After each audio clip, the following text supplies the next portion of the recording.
April 2026. The world is frozen by a scenario that top analysts called impossible just yesterday. It all starts right here in one spot on the globe, the Persian Gulf, at a massive gas field Qatar calls the North Field and Iran calls South Pars. It's a single natural reservoir, split only by a formal border on a map. On its shores sit two beating hearts of global energy, Iran's Asaluye and Qatar's Ras Laffan, the world's largest hubs for processing and producing liquefied natural gas.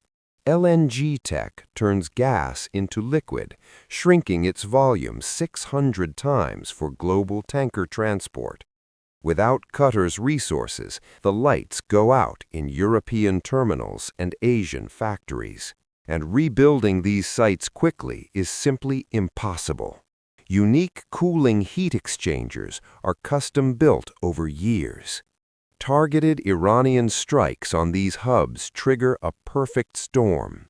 The energy sector instantly loses 17% of its global gas capacity, and the worldwide tech supply chain starts crumbling immediately. The thing is, Ras Laffan also extracts a third of the world's helium, an inert gas essential for cooling lithography machines at Taiwan's TSMC and South Korea's Samsung. These two companies are virtual monopolies, producing 90% of the world's most advanced microchips. If their factories stop due to helium shortages, producing any electronics on Earth, from smartphones to missile guidance systems, simply ends. This modern Middle Eastern conflict is managed by U.S. artificial intelligence, specifically the American Project Maven system. It's a military AI platform analyzing satellite imagery and drone data to find targets and calculate strikes in real time. But the ultimate irony is that the brains of this system, those ultra-powerful processors, were built in TSMC factories using resources from the Persian Gulf. So the conflict literally begins devouring its own brains, destroying the very technological foundation it was built upon. While the world expects a classic military blockade, Tehran pivots, opening an administrative customs checkpoint in the Larak corridor. It's a narrow passage right at the strait's bottleneck between Keshm, Hormuz, and the tiny rocky Larak island. This geography allows total control over the deep-water tanker fairway. The logic is simple. Your navy might be destroyed, but administrative control over territorial waters remains intact. You can't just bomb a national border that remains formally open, but operates strictly by the owner's rules. This game also features a crucial financial ally, China. All transit payments flow through Bank of Kunlun, with Beijing de facto recognizing this new jurisdiction. Essentially, it's a financial system built specifically to trade with Iran by bypassing the dollar, making it immune to sanctions. To convince anyone trying to ignore this new order, just look at the Kuwaiti tanker Al-Salmi, burned by an attack drone off Dubai's coast. Basically, once the first dozens of ships pass inspection, recognizing Iranian jurisdiction, and paying through China, you realize the world will never be the same. The UAE spent billions on the ADCOP pipeline to pump oil from Habshan straight to Fujairah. This port sits on the east coast, outside the Persian Gulf, allowing raw materials to ship via a bypass. But in reality, it's just a band-aid. The math is ruthless. 1.8 million barrels equals just one supertanker's daily capacity, whereas 20 usually pass through the strait. The pipeline only helps Abu Dhabi.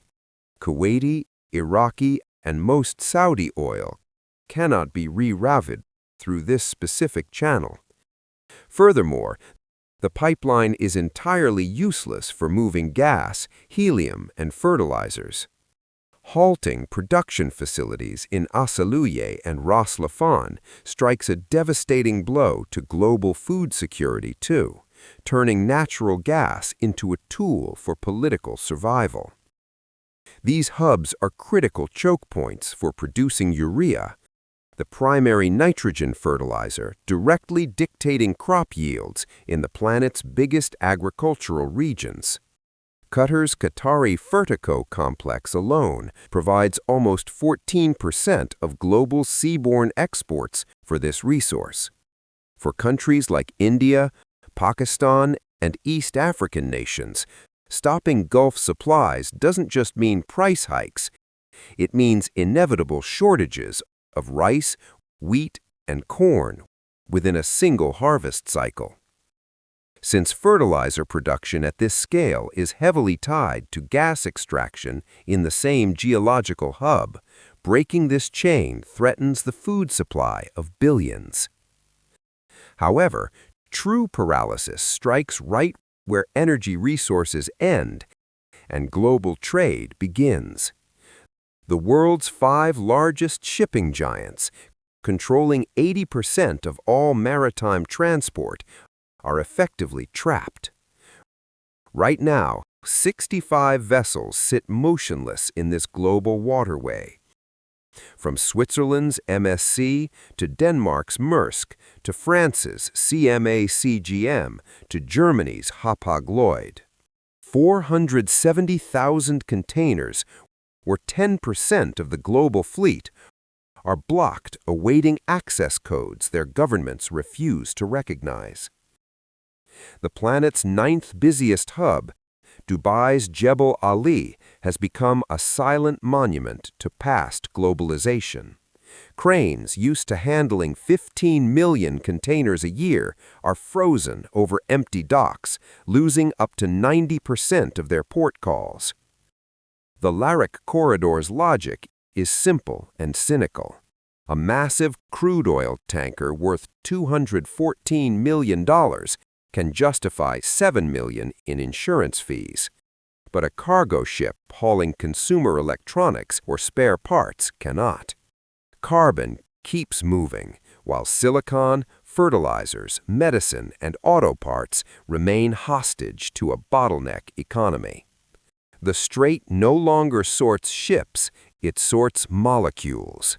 The ones that generate super profits pass through, while the ones that feed, heal, and clothe the world just wait.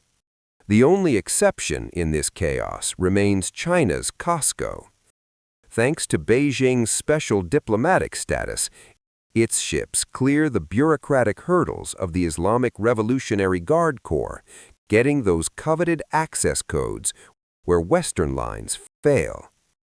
While European retailers factor in 2 extra weeks to sail around Africa via the Cape of Good Hope, bumping the cost of goods by a third, the Chinese flag becomes the only key to the Gulf's locked doors. The rift between sky and water is absolute. Nations whose aircraft are barred from Gulf airspace are now losing their sea routes too.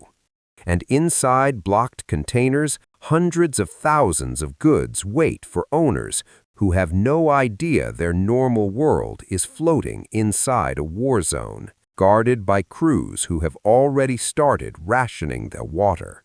The world built a civilization of incredible speeds and quantum computing, but forgot it still stands on a foundation of basic gas and rare metals. This conflict proves that any modern digital empire without proper defense is just a pile of dead hardware. We'll see what happens. Until tomorrow.